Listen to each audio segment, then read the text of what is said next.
Les tableaux avaient tous disparu, et à leur place, de grandes fenêtres s'ouvraient désormais sur la forêt environnante, des fenêtres qui n'étaient pas là la veille.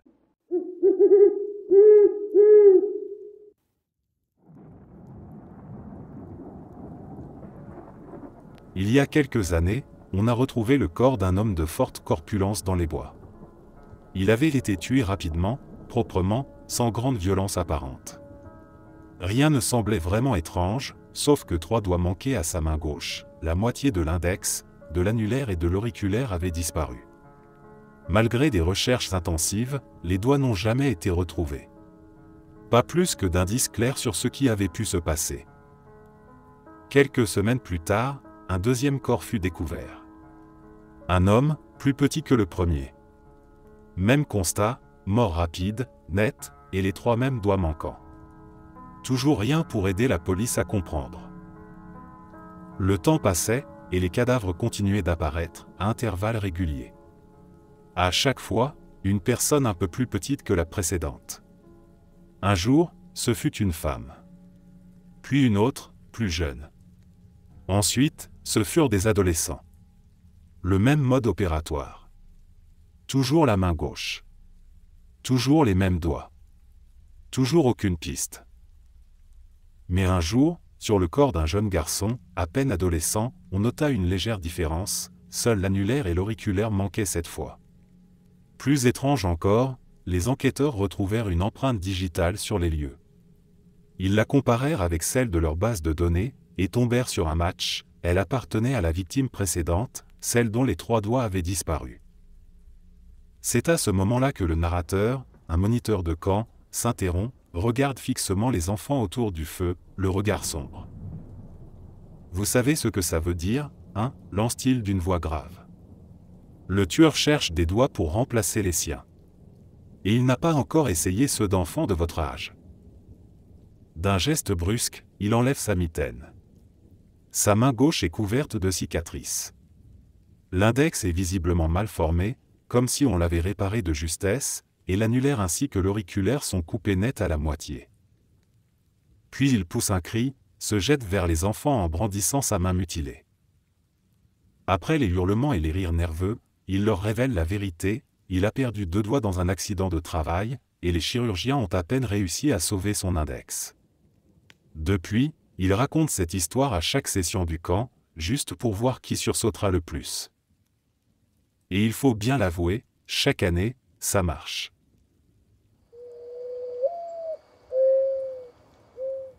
Un été, comme chaque année, on est parti camper du côté de Kearney, en Ontario.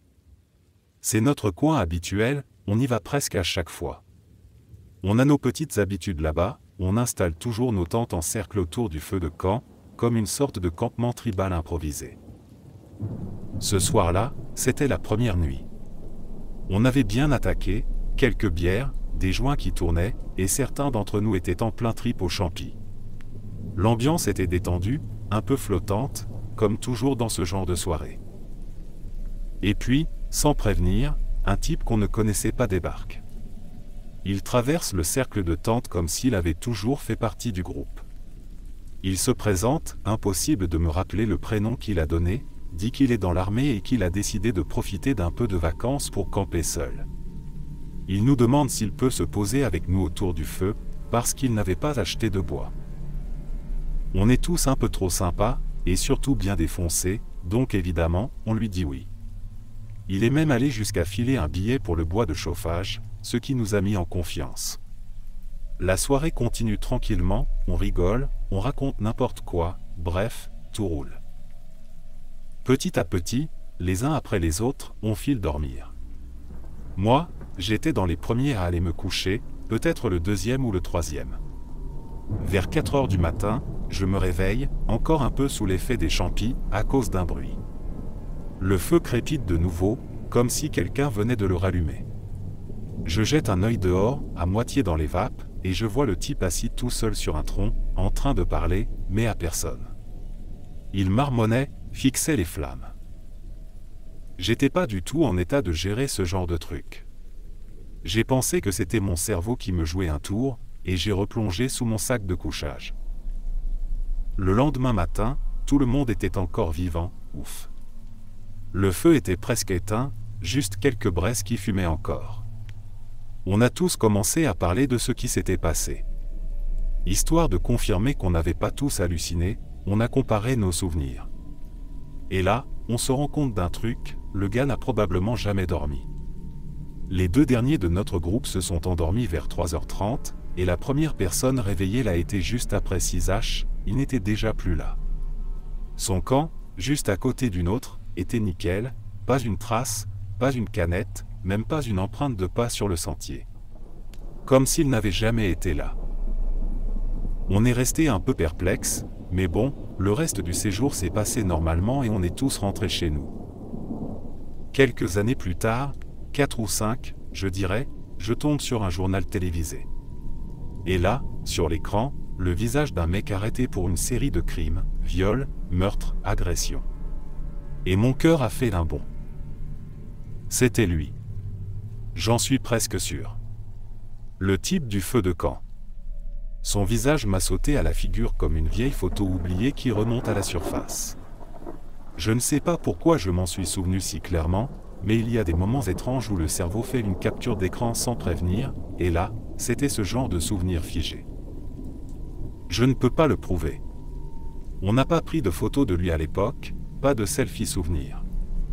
Peut-être que c'était juste quelqu'un qui lui ressemblait étrangement. Mais au fond de moi, je reste convaincu que c'était lui. Le type bizarre, qui a parlé aux flammes toute la nuit, et qui a disparu sans laisser une seule trace. Quoi qu'il en soit, c'était franchement flippant. Dans ma famille, on avait une histoire qu'on appelait l'homme dans le maïs, ou parfois les haricots dans le maïs. Une sorte de légende qu'on racontait au fil des générations, surtout pendant les longues soirées d'automne, quand la lumière tombe et que les champs deviennent silencieux. Il était une fois un vagabond, un de ces hommes errants, qui s'était mis à voler des épis de maïs dans le jardin d'un fermier local. À cette époque, la nourriture se faisait rare, et voir quelqu'un se servir dans ce que tu fais pousser à la sueur de ton front, c'était plus qu'un affront, c'était une menace à ta survie. Le fermier l'a surpris un soir, au milieu des plants, en train de cueillir des épis. Il a tiré un coup de fusil en l'air, juste au-dessus de la tête du voleur, histoire de lui faire peur. Le lendemain, pourtant, le vagabond était de retour, comme si rien ne s'était passé. Alors, le fermier a décidé de lui donner une bonne leçon. Il a vidé les balles de plomb de ses cartouches, et à la place, il les a remplies de petits haricots secs. Le jour suivant, comme prévu, le vagabond était encore là, à voler. Le fermier n'a pas hésité, il a tiré 2 fois. Le vagabond a hurlé, lâché ses épis, et s'est enfui à travers les rangées de maïs en courant, en criant grâce, sans jamais se retourner. Le fermier a attendu plusieurs jours. Mais le vagabond n'est jamais revenu. Quelques jours plus tard, il restait encore des cartouches remplies de haricots dans le fusil. Par curiosité, il a tiré sur une vieille planche, posée près du puits. La planche a littéralement volé en éclats. C'est là qu'il a compris que les haricots pouvaient être plus destructeurs qu'il ne l'avait imaginé. Quand la saison suivante est arrivée, le fermier s'est mis à marcher dans son champ de maïs, pour préparer la terre, couper les tiges, nettoyer. Et c'est là qu'il a remarqué quelque chose d'étrange. Un haricot poussait ici, puis un autre là, puis encore un autre. Comme une ligne, un chemin de jeunes pousses qui serpentait à travers le champ. Il les a suivies, intrigué. Elles semblaient toutes mener au bord du champ, là où la terre était un peu plus meuble, plus sombre. Et c'est là qu'il l'a vu, 2 semelles de chaussures, à moitié enfouies dans la boue. Puis l'empreinte d'un corps, couché là, fondu dans la terre. Le vagabond. Mort, enterré par le temps et les saisons, et les haricots, tombés de son corps, avaient germé un à un, marquant sa fuite comme un sillon vivant. Mon père a acheté cette ferme pendant les années de guerre. Et pendant 20 ans, il y a eu des haricots qui poussaient, toujours à des endroits inattendus du champ. Parfois un seul plant, parfois plusieurs. Mais jamais plantés par la main d'un homme. Chez nous, aucun haricot apparut comme ça n'était arraché. On les laissait grandir. Et une année, un plant de haricots s'est enroulé autour d'un pied de maïs, presque comme s'il voulait s'y cacher. Cette année-là, mon père n'a pas récolté les épis de ce plan-là. On dit que certaines choses, quand elles germent dans le sol, portent encore l'histoire de ce qui les a fait tomber.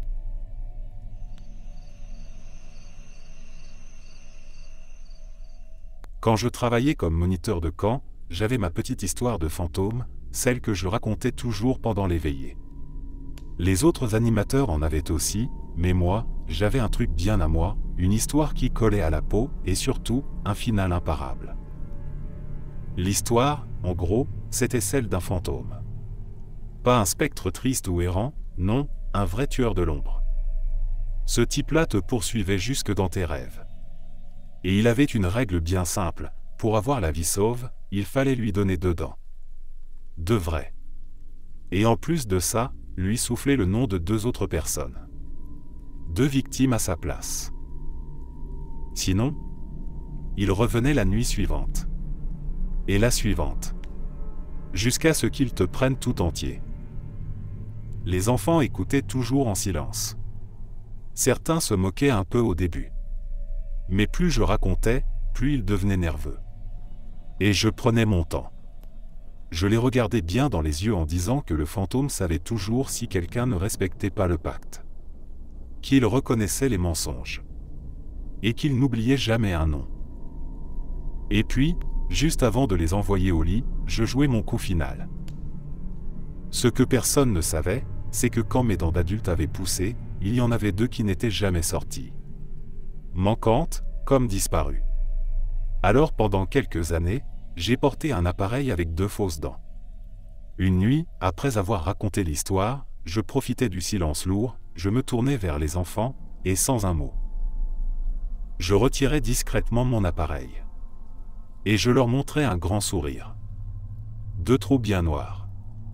Exactement 2. Je te jure, on aurait dit qu'ils avaient vu le fantôme en personne.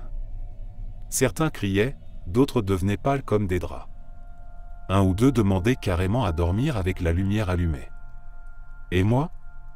Je remettais mon appareil, je leur faisais un clin d'œil, et je leur souhaitais une bonne nuit. C'était pas juste une histoire de fantôme. C'était une tradition.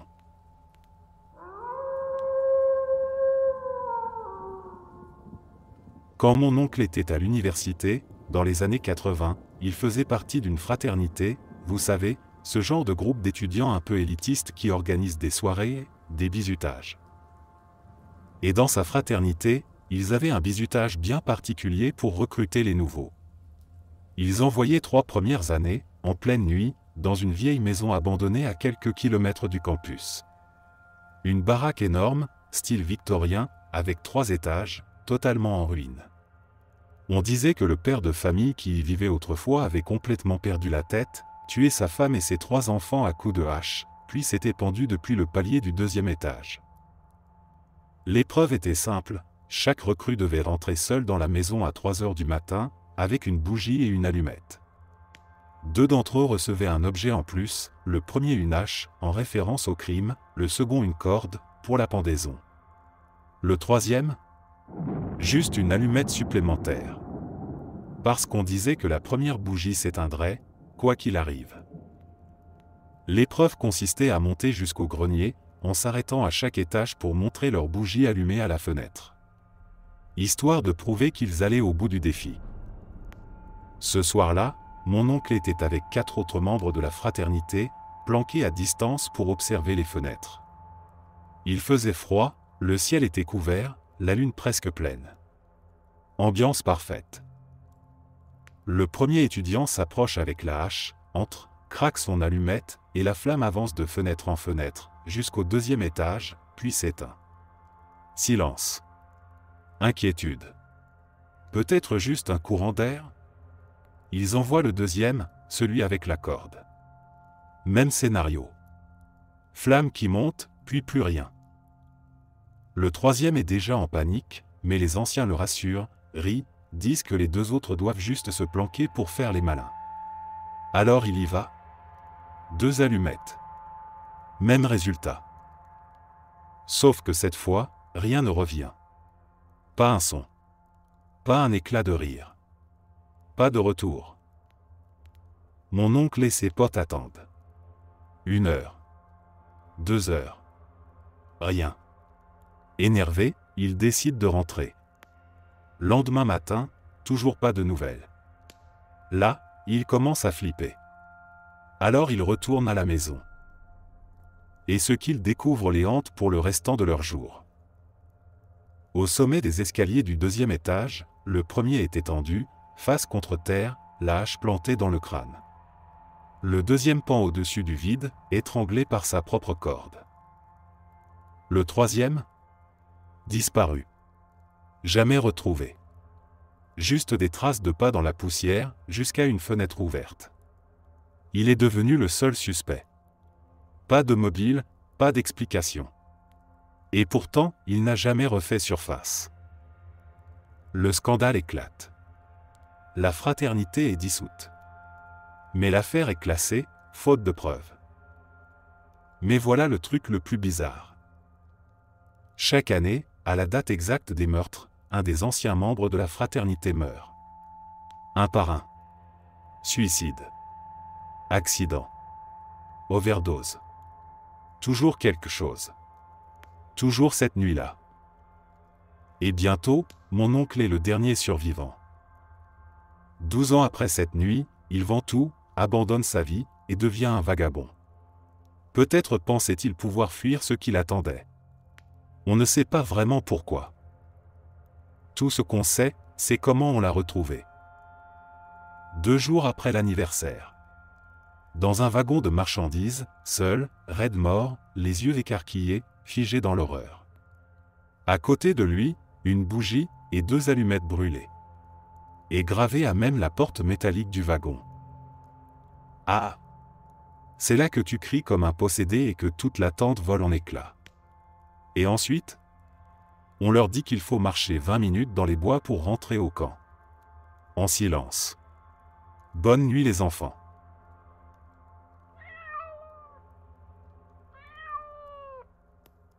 Il y a une légende que je raconte presque à chaque feu de camp, celle d'El Silbón, le fantôme qui siffle.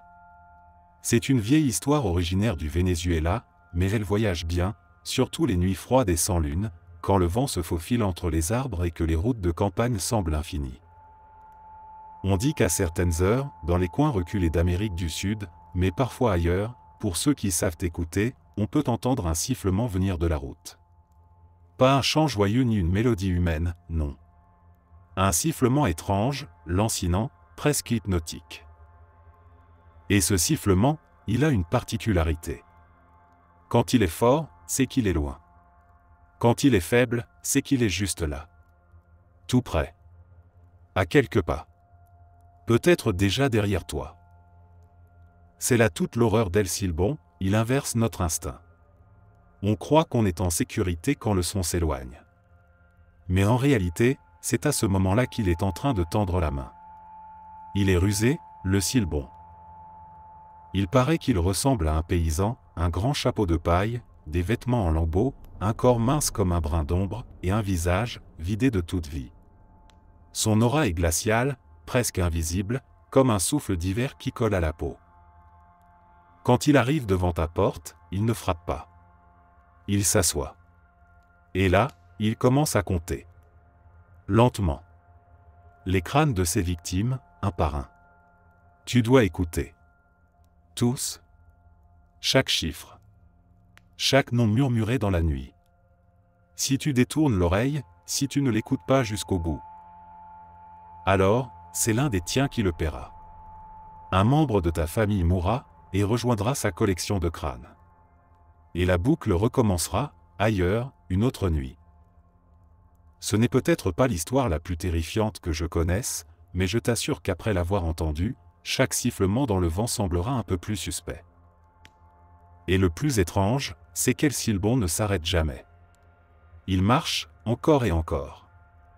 Et parfois, il traverse les frontières. Alors écoute bien. Ce sifflement qui faiblit dans la nuit, ce n'est peut-être pas juste le vent.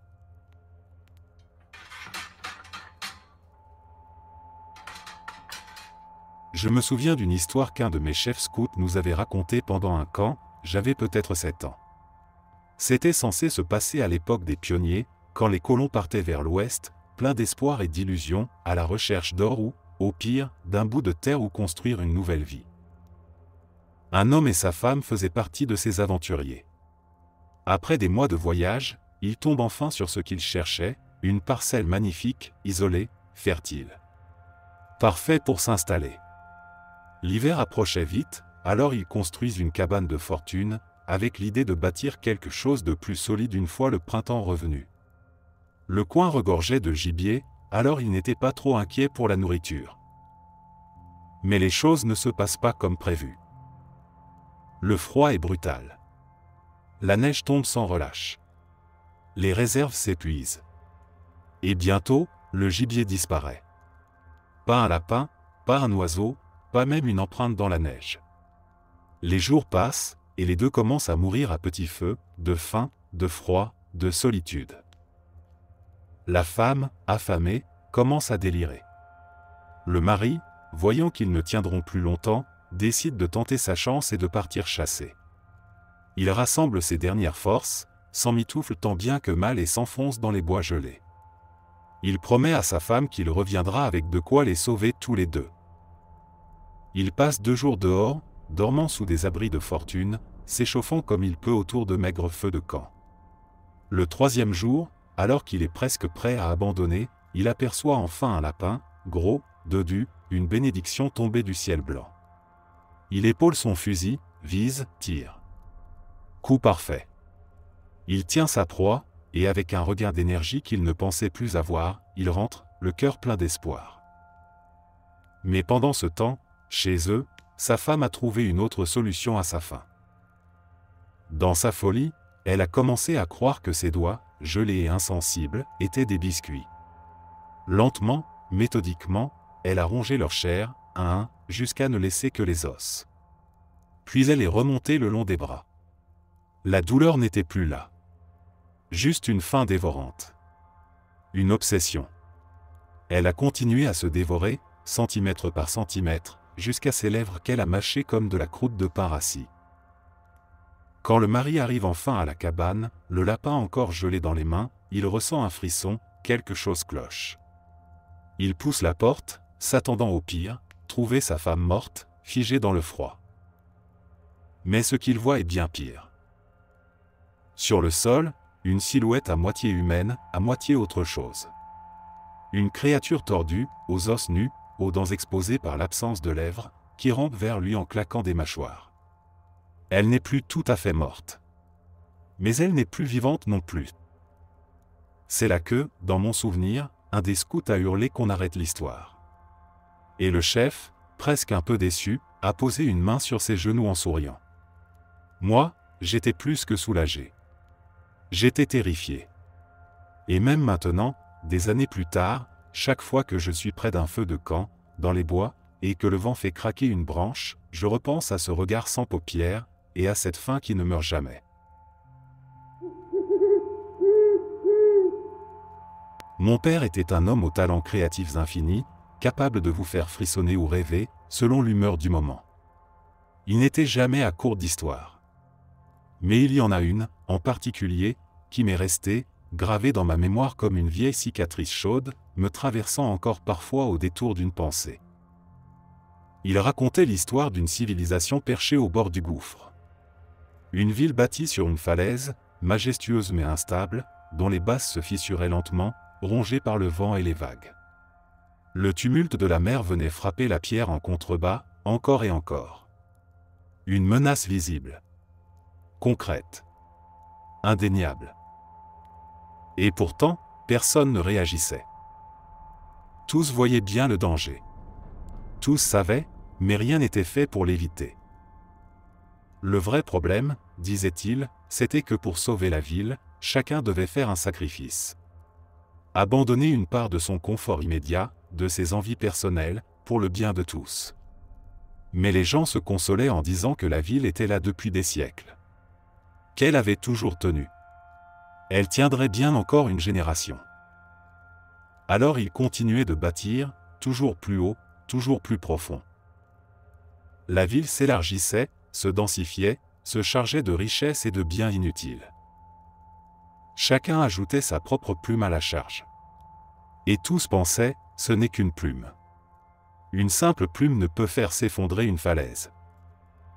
Et surtout, pourquoi devrais-je renoncer à ma plume, si les autres ne le font pas? Alors ils poursuivaient leur vie. Sans jamais vraiment se parler. Sans jamais vraiment s'unir. Une multitude d'individus, mais pas une société. Une civilisation sans humanité. Plume après plume. Et puis, la dernière. Un grondement terrible retentit. La terre elle-même sembla crier. La nuit fut déchirée par les hurlements alors que la falaise céda sous le poids de son orgueil. La ville entière glissa, bascula, et fut engloutie dans l'écume noire de l'océan. En quelques instants, des générations d'efforts furent réduites à néant. Et avec elles, un avenir plein de possibles. Je me souviens m'être tourné vers mon père, bouleversé, incapable de comprendre. Mais pourquoi n'ont-ils rien fait? Pourquoi tout sacrifier pour si peu? Il s'est penché vers moi, a posé une main chaude sur mon épaule. Son regard s'était fait lointain. Triste. Et d'une voix douce, il a simplement murmuré. Parce que, mon enfant, c'est ainsi que sont les hommes.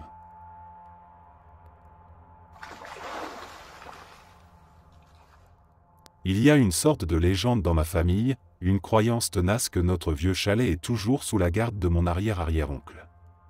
Pas juste au sens symbolique, non. Comme s'il était vraiment encore là, veillant sur nous. Je m'en souviens depuis que je suis petit. Une nuit, vers 2 ou 3 heures du matin, je me suis levé pour aller aux toilettes. J'ai croisé, dans le couloir, une silhouette d'homme. Silencieuse. Immatérielle. Juste là, comme s'il veillait. Je n'ai jamais oublié ce moment. Il y a aussi le fauteuil à bascule, qui se met à bouger tout seul, sans raison. Pas un courant d'air, pas un chat, juste un grincement lent, régulier, comme si quelqu'un s'y reposait encore. Une fois, dans la chambre du chalet, j'ai entendu un homme parler. Une voix grave, rauque, comme celle de quelqu'un qui aurait fumé toute sa vie. À ce moment-là, il n'y avait que mon frère et moi, tous les 2 enfants, et un cousin un peu plus âgé, à peine adolescent. Cette voix-là, elle ne pouvait pas être la nôtre. Et puis, des années plus tard, une autre cousine dormait dans cette même chambre. Elle s'est réveillée en pleine nuit et a vu un homme assis à son bureau, dans sa chaise. Pas un voleur. Pas un rêve. Juste une présence. Silencieuse. Fixe. Exactement là où je dormais, moi, quand j'étais petit. C'est étrange, parce que malgré tout ça, malgré les chuchotements, les silhouettes, les chaises qui bougent, on n'a jamais eu peur. Pas vraiment. C'est comme si on sentait qu'il était là pour nous protéger. Oui, c'est un peu flippant. Mais c'est aussi rassurant. Comme si, génération après génération, quelqu'un restait derrière pour veiller sur les autres.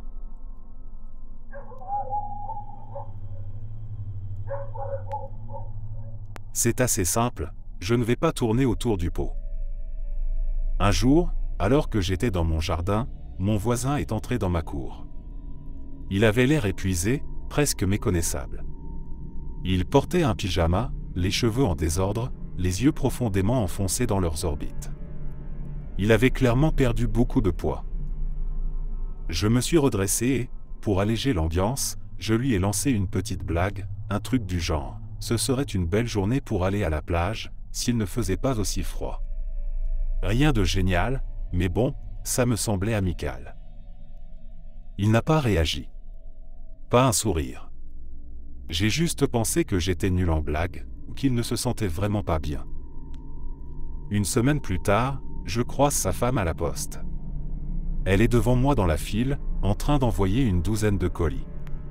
Je lui demande si son mari va mieux, parce qu'il avait l'air mal en point l'autre jour, quand il est venu dans ma cour. Elle me regarde, un peu confuse, puis me dit « Vous devez vous tromper. Il est mort il y a plus d'1 mois. Cancer. » Les colis, ce sont ces figurines que j'ai vendues en ligne. Je suis resté muet. Figé. J'ai même cru que je m'étais trompé de week-end, ou que j'avais rêvé. Peut-être que je l'avais imaginé? Mais non. Je me souvenais très bien, il n'avait rien dit. Moi, oui. J'avais parlé. J'avais essayé de le faire rire. Et il n'avait pas réagi. Ou peut-être qu'il ne pouvait plus réagir. Quand je suis rentré à la maison, j'ai voulu en parler à ma femme. Mais avant même que je ne dise quoi que ce soit, elle me lance. « Ah oui, je vous ai vu discuter tous les deux, dans le jardin, la semaine dernière. » Je lui raconte ce que m'a dit sa femme, à la poste. Sa mort. Et là, on se regarde. Sans un mot. Puis on pense à la caméra de sécurité, celle qui filme l'arrière de la maison, juste au cas où. On remonte la vidéo, et là, c'est très clair. On me voit me redresser, tourner la tête. Parler, gesticuler comme si quelqu'un était là, juste devant moi.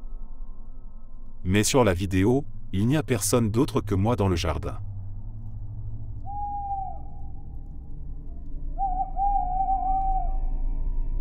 À l'époque où j'étais garde forestier, je travaillais presque exclusivement de jour. Mais depuis quelque temps, les agents affectés au quart de nuit démissionnaient les uns après les autres. C'était devenu inévitable, tôt ou tard, on allait me demander de prendre la relève pendant la nuit. Le jour où cela arriva, je pris mon service à 17h. Le poste d'observation où j'étais affecté se trouvait en hauteur, dans une vieille tour de guet en bois dressée juste à côté d'un grand étang, ou peut-être un petit lac, difficile à dire. J'ai monté les escaliers grinçants menant à la pièce principale, perché tout en haut de la structure. L'endroit était simple mais fonctionnel, une paroi vitrée offrait une vue panoramique sur la forêt, les montagnes au loin et les sentiers de randonnée. Les 3 autres murs, en bois brut, enfermaient un lit, une table de chevet, une kitchenette rudimentaire et un coin radio. Sur la table de chevet, une lampe torche attendait. Dans le tiroir, j'ai trouvé une paire de jumelles et un talkie-walkie longue portée. Les petits placards de la kitchenette contenaient quelques conserves et du matériel de survie. Les grands placards, eux, étaient verrouillés. Sans doute réservés au personnel plus haut gradé, ou à quelque chose qu'on préférait garder fermé. Autour de la tour, une passerelle en bois permettait de faire le tour complet du bâtiment. Je me suis installé un instant au poste de communication, puis, comme tout semblait calme, je suis sorti faire ma première ronde visuelle. Le ciel commençait déjà à rosir sous la lumière du crépuscule. Jumelle en main, j'ai balayé l'horizon, observant les routes, les sous-bois, les lignes de crête, à la recherche de tentes illégales ou de présences suspectes. Et c'est en regardant vers la crête à l'est que je l'ai vu. D'abord, j'ai cru que c'était un bonhomme de neige. Un truc étrange, figé là, blanc sur fond de forêt. Mais en juillet, un bonhomme de neige? J'ai repris ma mise au point, plissé les yeux, et j'ai compris que c'était un enfant.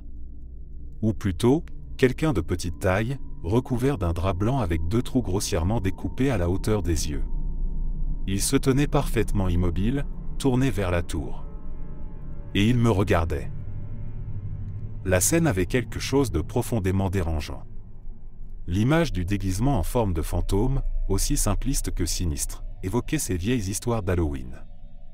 Peu rassuré, j'ai gardé l'œil sur la silhouette un moment, mais elle ne bougeait pas. Puis j'ai signalé sa présence par radio à mon collègue, resté à la station principale. Peu après, il s'est mis en route en direction de la crête. Le soleil était alors presque couché. La lumière se faisait plus rare et les ombres s'allongeaient. Une quarantaine de minutes s'écoulèrent. J'ai ressorti mes jumelles pour observer la crête, plus de traces du fantôme. Mon collègue m'informa qu'il approchait du sommet.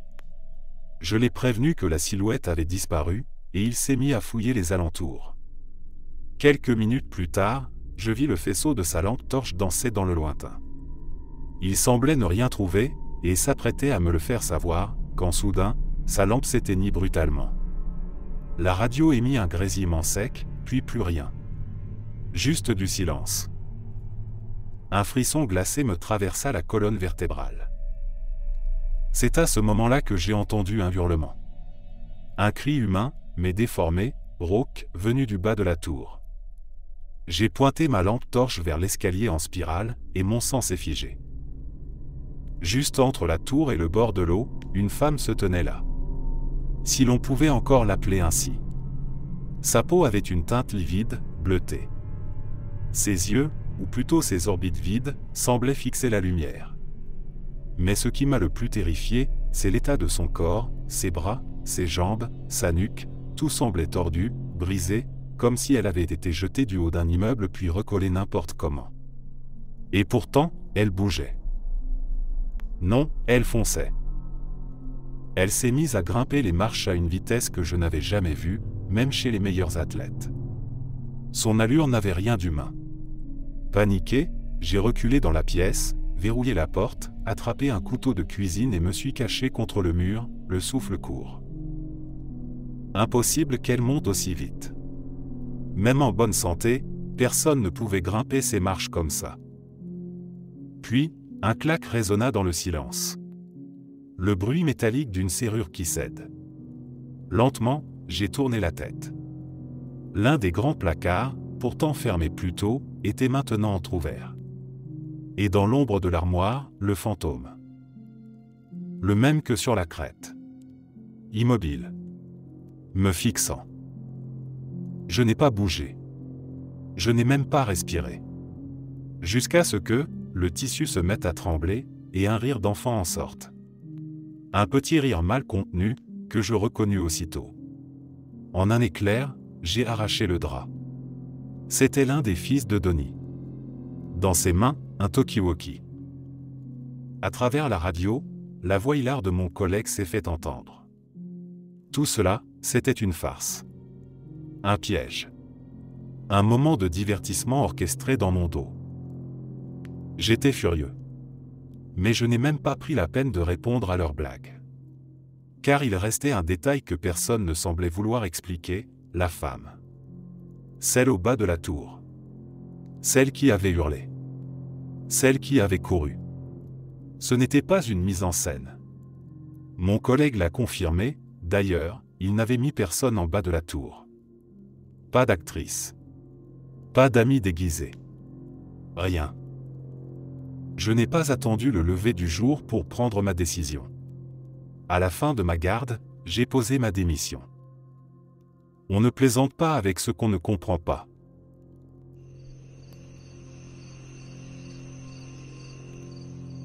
Quand j'étais enfant, nous avons vécu dans une maison dont on murmurait qu'une famille entière y avait été assassinée. J'avais une dizaine d'années à l'époque, et même si personne ne parlait franchement de ces rumeurs, elles flottaient dans l'air, comme une brume invisible que les adultes prétendaient ne pas voir. Très vite, nous avons commencé à remarquer des choses étranges. Des ombres passaient furtivement dans notre champ de vision, des pas étouffés retentissaient parfois dans les couloirs alors que personne ne s'y trouvait. Un jour, j'ai cru apercevoir une petite fille au fond du couloir. Juste un instant. Quand j'ai regardé une seconde fois, elle avait disparu. Cette semaine-là, j'ai commencé à faire des rêves de chute. Toujours le même scénario, je tombais dans le vide, sans fin, et me réveillais en sursaut, juste avant de toucher le sol, trempé de sueur, le cœur battant à tout rompre. Mais la dernière nuit fut différente. Je ne me suis pas réveillé tout de suite. J'étais encore dans cet entre-deux brumeux entre le rêve et la conscience, quand j'ai entendu un rire. Un gloussement aigu, déformé, presque caricatural, comme celui d'une sorcière dans un vieux conte. J'ai alors ouvert les yeux, lentement, trop lentement peut-être. Ma couverture ne reposait pas sur moi. Elle flottait, juste au-dessus de ma poitrine, comme si quelque chose la tenait suspendue dans l'air. Figé de peur, mon regard s'est porté vers mon placard entrouvert. Dans l'ombre, accroupie, la petite fille. Elle me regardait, un sourire figé aux lèvres. Pas un sourire joyeux. Quelque chose de plus, satisfait. Je n'ai rien crié. Je n'ai rien fait. J'ai simplement tiré la couverture au-dessus de ma tête, retenant ma respiration, et je suis resté là, tremblant, jusqu'à ce que l'épuisement me fasse sombrer à nouveau. Je me suis endormi en pleurant. Ce n'était pas la première fois que nous racontions ce genre d'histoire à notre père. On lui avait parlé des bruits, des apparitions, du malaise constant dans certaines pièces. Mais il n'y croyait pas. Il écoutait d'une oreille distraite, haussait les épaules, disait que c'était notre imagination. Et puis, est arrivé le moment de déménager. Le jour du départ officiel approchait, mais notre père avait déjà fait couper l'électricité quelques jours plus tôt, pensant que la maison était vide. Il ne restait plus qu'une poignée de cartons à emporter. Ce soir-là, il est revenu seul pour récupérer le dernier. En repartant, alors qu'il fermait la porte derrière lui, il a entendu une voix l'appeler. Une voix familière. Celle de sa propre mère. Elle venait du fond de la maison. Mais notre grand-mère était encore bien vivante à cette époque. Et elle n'était pas là. Il a d'abord pensé à l'un des chiens, qu'il aurait pu oublier. Puis il s'est souvenu qu'ils étaient tous déjà partis. Alors, sans même fermer à clé, il a pris la fuite, sans se retourner. Il ne m'a raconté cette histoire que des années plus tard. Et même à ce moment-là, il ne l'a pas dite à la légère. Il avait ce regard, celui qu'on reconnaît chez quelqu'un qui ne veut pas croire ce qu'il a vu, mais qui le sait, malgré tout. La maison dans laquelle nous vivons date des années 1800. Une vieille bâtisse au charme indéniable, pleine de recoins, de grincements, de poutres anciennes et d'histoires passées. Cela fait maintenant 3 ans et demi que nous la rénovons, morceau par morceau, avec patience et sueur. On nous a dit qu'un ancien propriétaire y était mort. Rien de très clair, juste une rumeur, mais une rumeur qui flotte comme une poussière qu'on ne peut jamais vraiment chasser. Un soir, je descendais les escaliers pour aller chercher un verre d'eau. Il faisait noir, la maison était silencieuse. En levant la tête dans l'obscurité, j'ai vu une silhouette blanche. Pas à hauteur d'homme, non, elle flottait, littéralement, à quelques centimètres du plafond, qui est à près de 2,50 m du sol. Figée, suspendue. Une forme vague, blanchâtre, sans trait distinct. Je suis resté quelques secondes à la fixer, incapable de bouger. Puis la panique a pris le dessus. J'ai tourné les talons, remonté les marches à toute vitesse et me suis réfugié sous mes couvertures. Rien ne s'est passé pendant un moment. Jusqu'à ce que mes parents achètent un camping-car, environ 1 an plus tard. Un modèle classique, équipé d'une radio intégrée. 2 mois après l'avoir garé dans l'allée, la radio a commencé à s'allumer toute seule. Mon père, pensant à un court-circuit, l'a éteinte. Mais quelques jours plus tard, le son est revenu. Encore et encore, toujours au hasard, toujours sans personne à l'intérieur. Jusqu'à ce que la batterie rende l'âme. Encore 1 an a passé. Ma chambre, enfin rénovée, était prête à m'accueillir. J'étais heureux d'avoir mon propre espace. Un soir, alors que je regardais des vidéos sur YouTube, un bruit m'a tiré de ma concentration, un chute sec, discret, comme un souffle. Tout le monde dormait. La maison était plongée dans le silence. Ce bruit ne venait ni de mes écouteurs, ni d'un appareil. Juste, un chuchotement, quelque part dans la pièce. Puis un autre, un peu plus fort. Les nuits suivantes, ça s'est reproduit. Toujours ce même souffle. Toujours quand tout était calme. Mais l'événement qui m'a le plus marqué s'est produit en juillet dernier. J'étais en appel vidéo avec un ami, en train de parler de tout et de rien. Je jouais machinalement avec quelques pièces de monnaie sur mon bureau. J'ai réussi à en faire tenir une debout sur sa tranche, et j'en tentais une deuxième, mais elle tombait sans cesse. Agacé, j'ai balayé la pièce du revers de la main et elle est tombée au sol. Peu après, j'ai descendu remplir ma bouteille d'eau, ma gorge était sèche à force de parler. 5 minutes plus tard, je suis remonté. Et là, sur mon bureau, la pièce que j'avais fait tomber tout à l'heure, était de retour. Mais pas posée n'importe comment, elle était debout, sur sa tranche, exactement comme je l'avais tenté. Seul. Improbable. Impossible. J'ai tout de suite descendu demander à ma famille si quelqu'un était monté dans ma chambre pendant mon absence. Tous m'ont répondu non. Personne n'avait bougé. Personne n'avait quitté le salon. Je suis donc remonté, et le chuchotement était là. Encore. Depuis, j'ai appris que l'un de mes meilleurs amis entend parfois ce même bruit chez lui, quand il est seul. Le même chute, comme un souffle, comme un avertissement ou une présence qui demande le silence. Peut-être que ce n'est rien. Peut-être que c'est quelque chose. Mais parfois, quand j'éteins la lumière, je tends l'oreille. Et j'attends.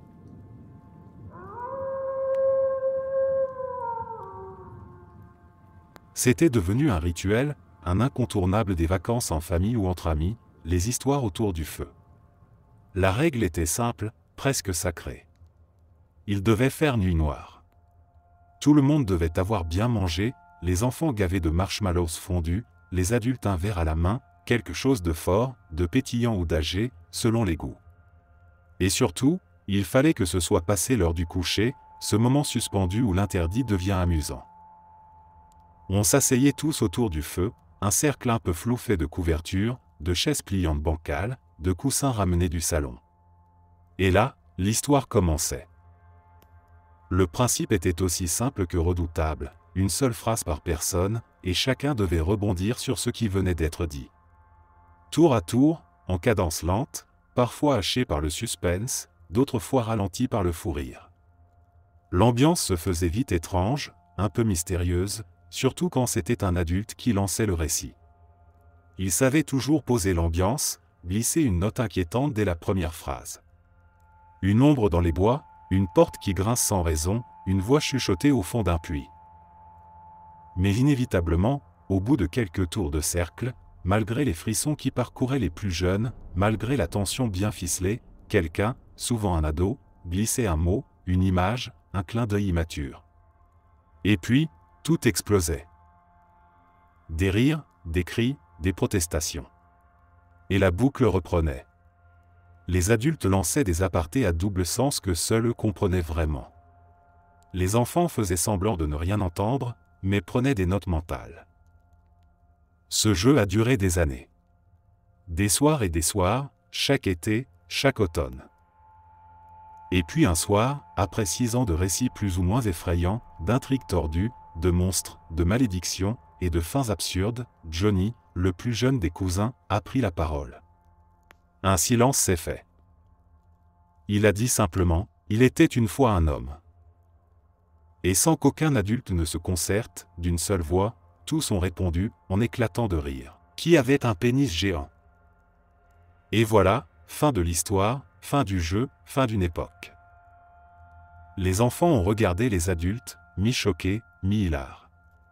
Les parents se sont rendus compte que les enfants n'étaient plus tout à fait des enfants. Alors on a rangé les histoires de monstres et de fantômes. On a sorti les vraies histoires. Celles de famille. De souvenirs. De vie. Le feu, lui, continuait de crépiter. Comme un témoin silencieux de ce passage à une nouvelle saison de nos vies.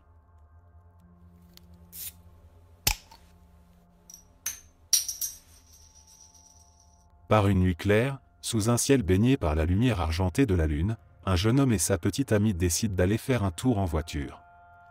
L'air est doux, les routes sont vides, et le monde semble appartenir à eux seuls. À un moment, ils s'arrêtent sur le bord d'une route isolée, entourée d'arbres sombres. Le garçon se tourne vers elle, un regard tendre dans les yeux. Il lui dit qu'il l'aime, qu'il est heureux d'être là avec elle. Mais son ton change soudain. Il lui annonce que la voiture est en panne, il pense que le moteur a un problème ou qu'il manque de carburant. Il propose d'aller à pied jusqu'à la station-service la plus proche. Elle hoche la tête, inquiète mais compréhensive. Elle promet de rester dans la voiture et de veiller sur leur autoradio. Il y a eu des vols, récemment, d'après les infos. Le garçon lui recommande de garder les portes verrouillées, quoi qu'il arrive. Il l'embrasse sur le front, lui dit encore une fois qu'il l'aime, puis disparaît dans la nuit. Le temps passe, 1 heure, 2 heures. Il ne revient pas. La jeune fille commence à s'inquiéter. Elle guette la route à travers le pare-brise embué, les phares éteints pour ne pas attirer l'attention. C'est alors qu'elle entend un bruit. Un son léger, presque imperceptible au début. Comme un frottement, un grattement contre le métal. Puis une voix. Grave, déformée. Laisse-moi entrer. Elle se fige. Sa main se crispe sur la poignée de portière. Mais elle se souvient de ce qu'il lui a dit. Elle ne bouge pas. Elle reste dans la voiture, enfermée, toute la nuit. Le son s'arrête. Puis revient, parfois plus fort. Parfois juste un chuchotement. À bout de nerfs, elle finit par s'endormir, bercée par l'épuisement et la peur. Au petit matin, baignée par une lumière grise, elle se réveille. La forêt semble silencieuse, figée. Toujours aucune trace de son petit ami. Elle sort de la voiture, ses jambes tremblantes. Elle fait le tour du véhicule. Et là, elle le voit. Suspendu à la portière, un crochet métallique accroché à la poignée. Rouillé. Détaché de ce qu'il avait dû remplacer, une main. Mais surtout, elle voit les traces, des longues rayures le long de la carrosserie, comme si quelque chose avait essayé d'entrer toute la nuit. Quelque chose qui n'a pas cessé de chuchoter, « Laisse-moi entrer ».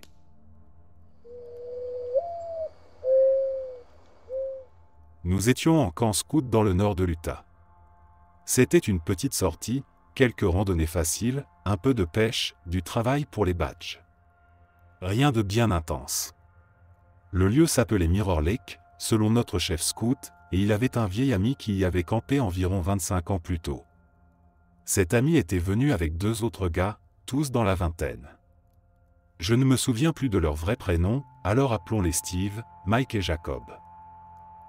D'après ce que le chef nous a raconté, leur séjour s'était passé dans le calme, une simple virée de pêche entre potes, sans alcool ni substance qui aurait pu embrouiller leurs souvenirs ou amplifier des impressions.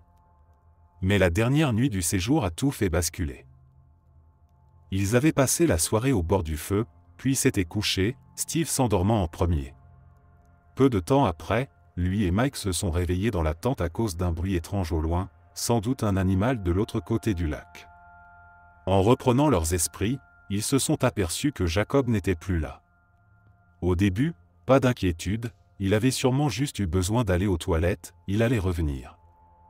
Mais les minutes passaient, et l'angoisse s'est installée. Finalement, ils ont décidé de partir à sa recherche. À peine avait-il commencé à fouiller les environs qu'un hurlement perçant et inhumain a retenti, suivi du cri de terreur de Jacob, glaçant le sang. Pris de panique, ils ont couru se réfugier dans leur tente. Le souffle court, les larmes aux yeux, la peur au ventre, une seule chose comptait, survivre. Ils ont prié pour que la créature, ou quoi que ce soit tombée sur Jacob au hasard et n'ait aucune idée de l'emplacement de leur tente. Ils ont décidé de veiller à tour de rôle jusqu'au lever du jour, puis de rentrer au plus vite pour alerter les autorités. Les premières heures se sont passées sans incident, et l'espoir a commencé à renaître. Steve a pris son tour de repos et a réussi à s'endormir plus profondément cette fois, la fatigue aidant. Mais il a été réveillé brusquement par des bruits à l'intérieur de la tente. Mike était en train de chausser ses bottes. Steve, encore à moitié endormi, lui a demandé où il allait. Aucune réponse. Mike ne l'a même pas regardé. L'inquiétude a remplacé la confusion, Steve s'est levé, a attrapé Mike par l'épaule, et lorsqu'il l'a regardé en face, son sang s'est glacé. Les yeux de Mike étaient écarquillés, vides, brillants comme un miroir, ou comme la surface du lac. Il marmonnait qu'il devait partir, l'air totalement absent, comme en transe. Steve a d'abord cru que son ami était juste trop fatigué, à côté de ses pompes, alors il a tenté de le raisonner, de le convaincre d'attendre le matin. Mais Mike n'écoutait rien. Et puis, un nouveau bruit a retenti, semblable au précédent, mais bien plus proche. C'est à ce moment-là que Mike a réagi, son corps entier s'est tendu, et, pris d'une urgence incompréhensible, il s'est précipité vers la sortie. Steve, paniqué, a essayé de le retenir.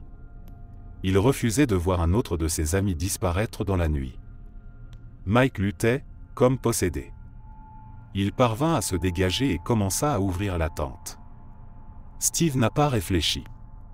Il lui a sauté dessus, l'a plaqué au sol, une main sur sa bouche pour l'empêcher d'appeler « la chose ». Il est resté là, figé, retenant sa respiration, sentant Mike se débattre sous lui. Le temps a semblé s'étirer comme un cauchemar sans fin. Et puis, enfin, les premières lueurs de l'aube ont filtré à travers les arbres. Mike s'est calmé. Ses yeux ont retrouvé leur éclat normal. Il était redevenu lui-même, mais n'avait aucun souvenir de ce qui s'était passé. Rien. Le vide. Ils ont démonté le campement à toute vitesse et ont dévalé le sentier jusqu'à la voiture, presque en courant. À peine avaient-ils du réseau qu'ils ont appelé la police. Je n'ai jamais demandé à notre chef s'il connaissait vraiment quelqu'un à qui c'était arrivé ou s'il avait juste inventé cette histoire pour nous faire peur. C'était un gars intelligent, alors je le vois bien avoir inventé ça sur le moment pour rendre l'endroit encore plus inquiétant. En tout cas, j'étais secoué. Et certains des autres scouts étaient carrément terrifiés. Plus tard, ce soir-là, alors qu'on s'apprêtait à dormir, on a remarqué qu'un des gars s'était déjà endormi dans la tente pendant qu'on discutait autour du feu. On a eu la brillante idée, cruelle, mais brillante, de tous quitter la tente en douce, puis de le réveiller en lui faisant croire qu'on avait été pris par le miroir. Il a flippé pendant 2 bonnes minutes avant que quelqu'un craque et lui dise la vérité. Perso, j'aurais bien laissé durer encore un peu. Mais au final, c'était une super question, et une excellente occasion de replonger dans ses souvenirs de camp. J'en garde des frissons, et de bons fous rires aussi.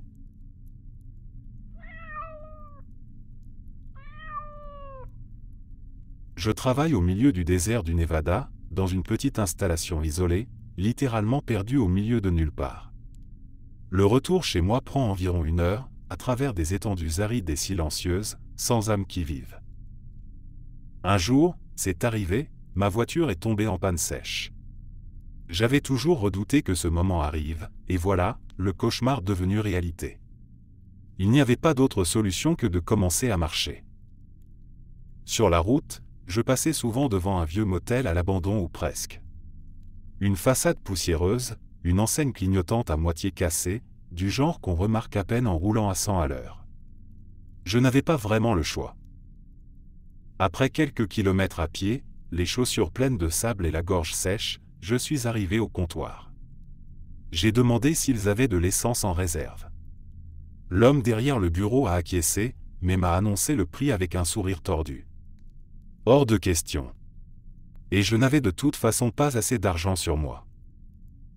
Je me suis donc retrouvé à faire la vaisselle dans une arrière-cuisine crasseuse, à traîner des seaux d'eau et à essuyer des tables dans un silence pesant, juste pour pouvoir acheter quelques litres d'essence. À la fin de la soirée, j'étais vidé. Trop épuisé pour conduire. Je lui ai demandé s'il pouvait au moins me laisser une chambre pour la nuit. Il a accepté, sûrement pour éviter que je m'endorme au volant. Mais ce qu'il m'a dit ensuite m'a laissé un peu perplexe. Il me reste 2 chambres. L'une est hantée, et l'autre est juste à côté. J'ai ri. Je pensais qu'il blaguait, que c'était une manière de détendre l'ambiance après une sale journée. J'ai évidemment pris la chambre à côté. Quand je suis entré, j'ai compris que je n'aurais pas dû en attendre grand-chose. Une table bancale, un lit qui grinçait au moindre souffle, un vieux frigo cassé et un tapis douteux. Je me suis laissé tomber sur le matelas, épuisé. En levant les yeux, j'ai remarqué un petit trou dans le mur. Pas grand-chose, de la taille d'une pièce de monnaie. Classe. J'ai pensé que c'était encore un détail sordide de plus dans ce taudis. Mais, par curiosité, j'ai jeté un coup d'œil. À travers le trou, j'ai aperçu la chambre voisine. Une jeune femme y était assise, de dos, devant la table. Elle brossait ses longs cheveux bruns lentement, d'un geste presque hypnotique. Elle avait quelque chose de gracieux, de silencieux. Je n'ai pas insisté, je ne voulais pas me sentir comme un voyeur. Je me suis couché. Quelques heures plus tard, je me suis réveillé en sursaut, une sensation étrange au creux de l'estomac. Quelque chose n'allait pas. En regardant autour de moi, j'ai vu que le trou dans le mur émettait une lueur rouge. Vivement. Je me suis approché à nouveau, à moitié endormi, pensant qu'elle avait peut-être allumé une lampe ou posé un objet lumineux juste là. Mais de l'autre côté, il n'y avait plus rien d'identifiable. Juste du rouge. Une lumière rouge, vive, presque aveuglante. Je me suis recouché, incapable de chasser cette sensation de malaise. Le lendemain matin, je n'ai pas traîné. J'ai réglé ma dette au comptoir et récupéré mon bidon d'essence. Avant de partir, j'ai posé une question, un peu par automatisme, comme si je cherchais une confirmation à mon propre malaise. La femme dans la chambre d'à accent grave côté, elle va bien? J'ai eu une drôle de sensation cette nuit. Le propriétaire a éclaté de rire. Ah, donc tu l'as vue? C'est elle, la locataire de la chambre hantée. J'ai tenté de plaisanter, en forçant un sourire. Elle est plutôt jolie pour un fantôme. Il m'a tendu le bidon d'essence, son regard s'est un peu durci, et il a simplement dit « C'est parce que tu ne l'as pas vue de face. » Ses yeux brillent en rouge.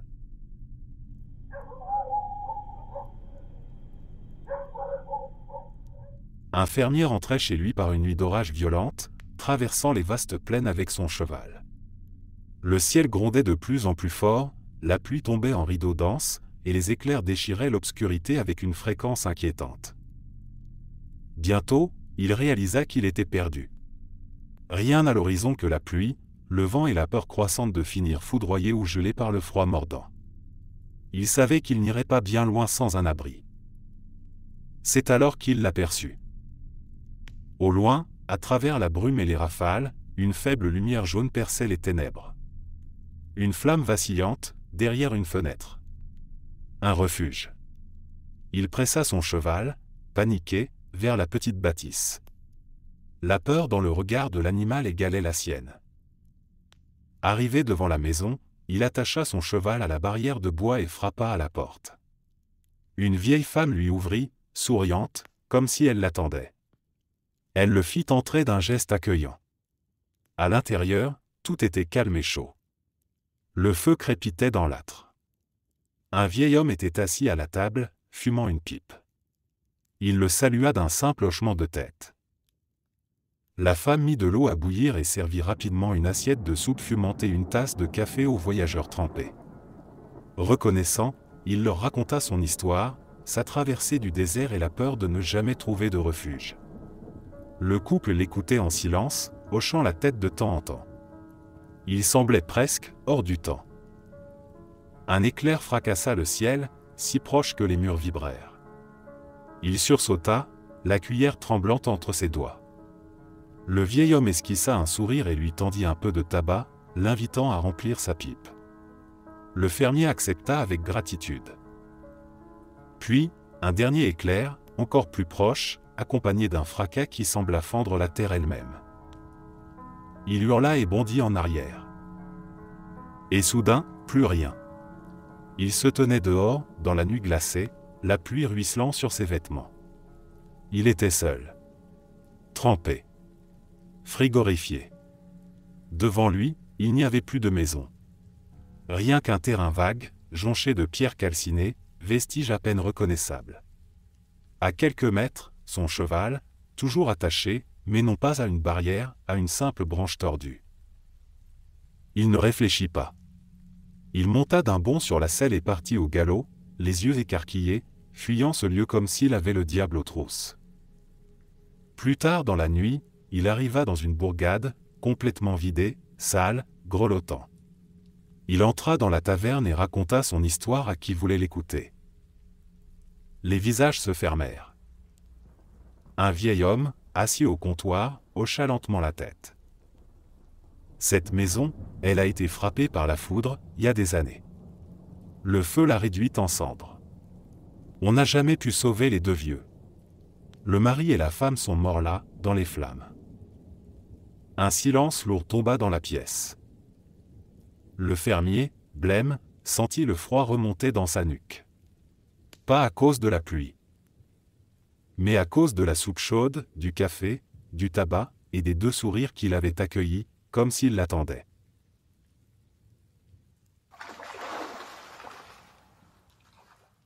Un pote à moi, avec qui j'étais en coloc à la fac, avait décidé un été de partir randonner en solo à travers le Colorado.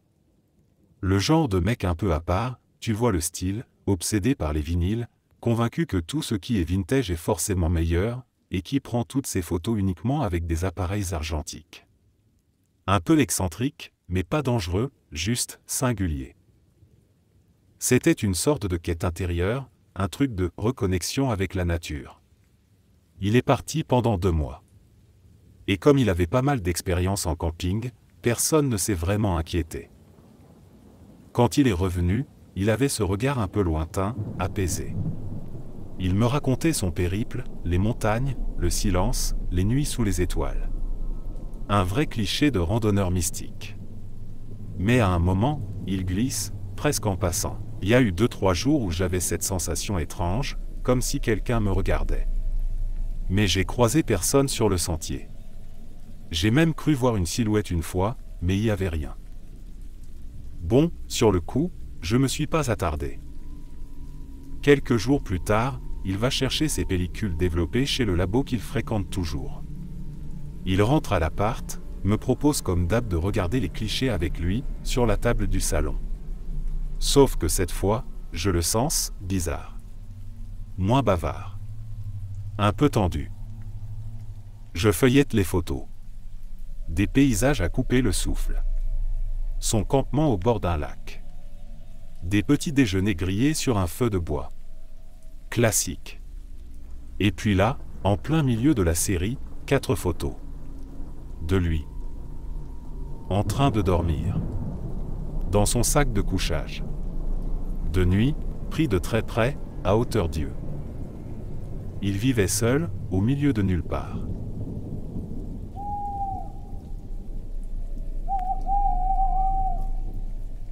J'étais parti à la chasse aux cerfs près de Hoona, en Alaska, avec mon père. Une nuit, j'ai fait un rêve étrange, presque trop réel pour être un simple songe.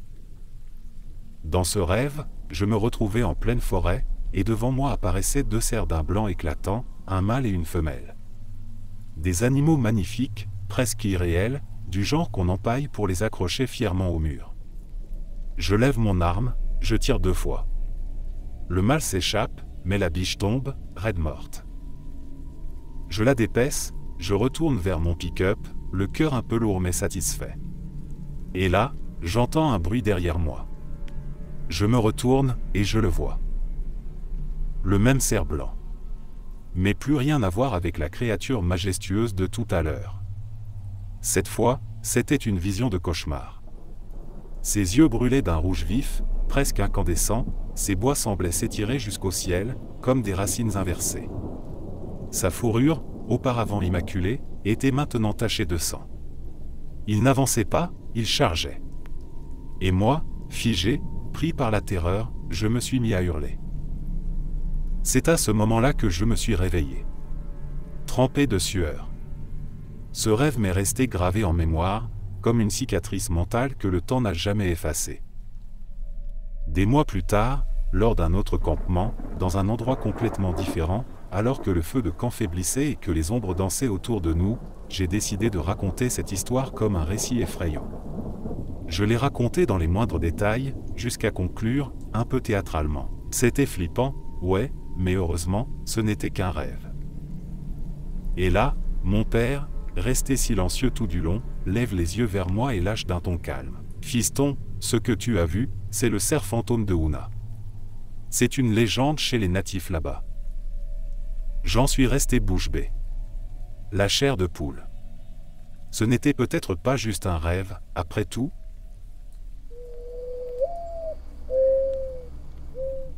On vit dans le sud des États-Unis, et quand mon cousin était gamin, il y avait beaucoup de familles hispaniques qui passaient régulièrement par notre petite ville comme travailleurs saisonniers. Elles s'installaient là pour un temps, louant ou squattant les maisons rurales vides dans les alentours. Et puis, à la fin des récoltes, ou après un coup de filet de l'immigration, elles repartaient aussi vite qu'elles étaient venues. Ces maisons devenaient soudainement silencieuses, abandonnées pendant quelques mois, jusqu'à ce qu'une nouvelle famille arrive et prenne la relève.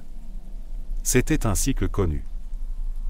Un soir d'hiver, à la fin des années 80 ou tout début des années 90, pendant une de ces rares tempêtes de neige, mon cousin passait la nuit chez un copain, avec une bande d'amis. Ce copain-là avait un père ancien militaire, le genre de gars un peu dur, un peu mystérieux, et surtout propriétaire d'un paquet de matériel militaire usagé. Parmi ce matos, une paire de lunettes de vision nocturne. Ils se passaient les lunettes entre eux pour regarder la neige tomber, apparemment, sous ces verres verts, c'était presque magique. Mais en balayant les environs du regard, ils ont remarqué quelque chose d'étrange. Une maison voisine, qu'ils savaient pourtant vide depuis peu, la famille avait quitté la ville subitement, retirant même leur fils, un camarade de classe de mon cousin, de l'école, avait une lumière allumée, dans le grenier. C'était une lueur vacillante, comme celle d'une bougie. Évidemment, des ados curieux et un peu en mal de sensations fortes, ça n'allait pas rester là. Ils ont enfilé leurs manteaux, bottes, gants, tout ce qu'ils avaient pour affronter le froid, et ils sont allés voir. Une fois devant la maison, ils ont bien vu cette lumière dans le grenier, toujours là, chaude, tremblotante. Mais au moment de monter les marches du perron, le courage s'est évaporé. Quelqu'un était là, c'était sûr. Et ils ont décidé d'attendre le lendemain matin pour explorer à la lumière du jour. Le lendemain, sous un ciel gris, ils y retournent. Cette fois, aucune lumière, aucun signe de vie. Ils entrent. La maison est vide, complètement vidée de tout mobilier, de tout objet personnel. Le silence règne, lourd, presque pesant. Et là, ils repèrent la trappe du grenier. Un d'entre eux l'ouvre. Et là, selon mon cousin, même s'il admet que ça peut sembler exagéré, une rafale glaciale leur a soufflé au visage, comme si le grenier avait gardé en lui une brèche ouverte sur autre chose. Ils montent lentement, un à un. Le grenier, comme le reste de la maison, est nu. Vide. À l'exception d'un détail qu'aucun d'eux n'a jamais oublié. Cloué au centre du grenier, sur une croix de fortune, un agneau. Morte. Égorgée. Du sang sur la laine blanche, une mise en scène presque religieuse, mais tordue. Sacrificielle. Le genre de choses qu'on n'oublie pas, même des décennies plus tard. Mon cousin pense que c'était peut-être lié à une forme étrange, marginale, de catholicisme, une pratique obscure, venue d'ailleurs. Mais ce qui le hante encore aujourd'hui, c'est cette pensée, et s'ils étaient entrés pendant que ça se passait. C'est une histoire que mon père me racontait, et qu'il disait avoir lu dans un livre quand il était adolescent. Il était une fois un pasteur et sa femme, venus de la ville pour prendre la tête d'une ancienne paroisse dans une région rurale reculée. L'église avait mauvaise réputation, depuis sa fondation, aucun pasteur n'avait jamais réussi à y rester. Tous avaient été poussés dehors, rejetés, harcelés. Les gens du coin étaient si critiques qu'on disait d'eux qu'ils auraient trouvé à redire même à des anges. Le pasteur et sa femme n'avaient aucune chance. Dès leur arrivée, les critiques ont fusé. Le pasteur prêchait trop la Bible. Ou pas assez.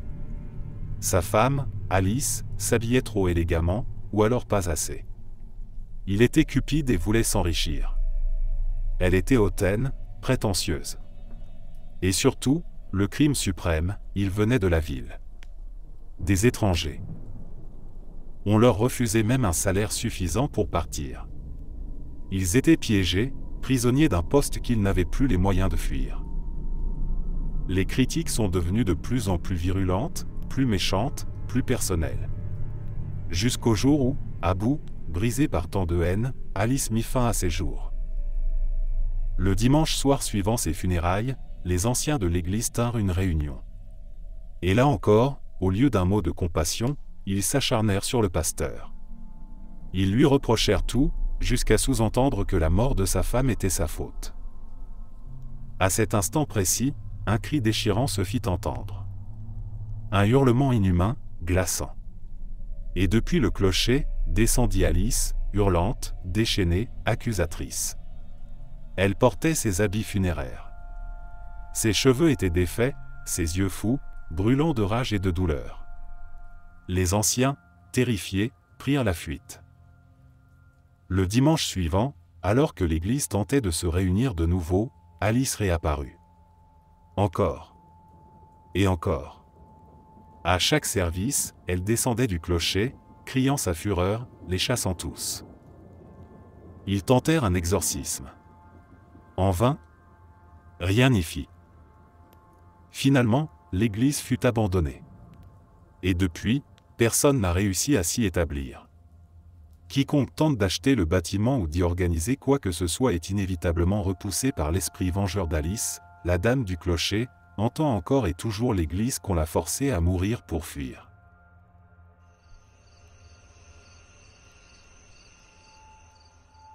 J'ai 60 ans aujourd'hui, mais quand j'en avais 11, je suis allé dans une colonie de vacances à Middletown, en Californie, tenue par un ordre religieux appelé les Salésiens. Le terrain leur avait été offert à condition qu'ils servent à faire le bien auprès des enfants, alors ils en ont fait un camp d'été. Mon père n'avait pas un sou, mais il connaissait des prêtres, alors mon frère et moi avons pu y aller gratuitement. C'est là que j'ai entendu parler de Stockji. Stockji, c'était un peu le croque-mitaine local, une sorte de Jason avant l'heure. Un personnage cauchemardesque qui, d'après les rumeurs, rôdait autour du camp. Sauf qu'on n'était pas dans un film, c'était bien avant l'arrivée de tous ces slasher movies, et à 11 ans, j'y croyais dur comme fer. J'étais en mode « Oh mon Dieu, c'est vrai ». Ah, ça me faisait flipper, mais c'était marrant. Certains gosses avaient tellement peur qu'ils en ont pissé dans leur sac de couchage. L'histoire a pris de l'ampleur, jusqu'à ce qu'il y ait, je crois, des plaintes ou des complications juridiques. Et là, d'un coup, Stockji a disparu des récits officiels.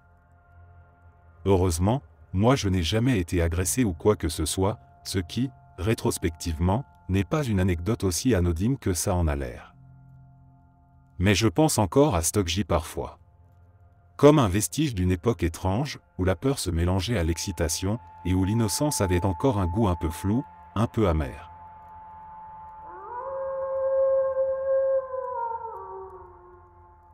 Parmi toutes les histoires qu'on entend enfant, il y en a beaucoup qui font sourire, ou qui laissent une impression vague, presque comique. Mais celle-là, bien qu'oubliée de la plupart, m'est restée en tête. Peut-être parce qu'elle n'essaie pas d'en faire trop. Peut-être parce qu'elle fait peur, de la bonne manière. Un groupe de randonneurs, en pleine traversée d'une vaste forêt, s'était retrouvé pris par la tombée de la nuit, loin de toute trace de civilisation. Le soleil s'était couché plus vite qu'il ne l'avait prévu, et le froid commençait à se faire sentir.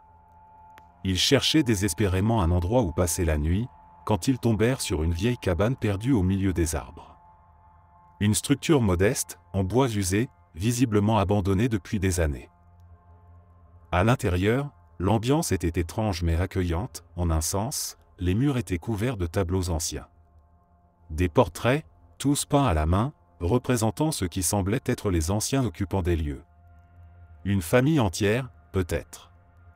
Chaque tableau avait quelque chose de dérangeant, des proportions légèrement déformées, des regards qui semblaient suivre les visiteurs du coin de l'œil, des sourires figés, trop larges, ou des visages un peu flous, comme effacés par le temps. Les randonneurs, fatigués, ne prêtèrent pas trop d'attention à ces détails. Certains d'entre eux s'amusèrent même à commenter les expressions bizarres des personnages peints. Ils riaient, moquaient les poses rigides ou les vêtements d'un autre temps. Peu à peu, la fatigue eut raison d'eux et ils s'endormirent, chacun roulé dans son sac de couchage, sous les regards silencieux des portraits. Le matin venu, l'un des randonneurs se réveilla le premier. Les rayons du soleil inondaient la cabane. Il se redressa, encore engourdi, et jeta un coup d'œil autour de lui. Et là, quelque chose n'allait pas. Les murs, ils étaient différents. Les tableaux avaient tous disparu, et à leur place, de grandes fenêtres s'ouvraient désormais sur la forêt environnante, des fenêtres qui n'étaient pas là la veille. Et derrière chacune d'elles, un silence pesant. Un silence qui ressemblait à une présence. Merci d'être resté jusqu'à la fin. N'oubliez pas d'aimer la vidéo, de vous abonner et de partager vos propres histoires en commentaire. On se retrouve demain à la même heure devant ce feu.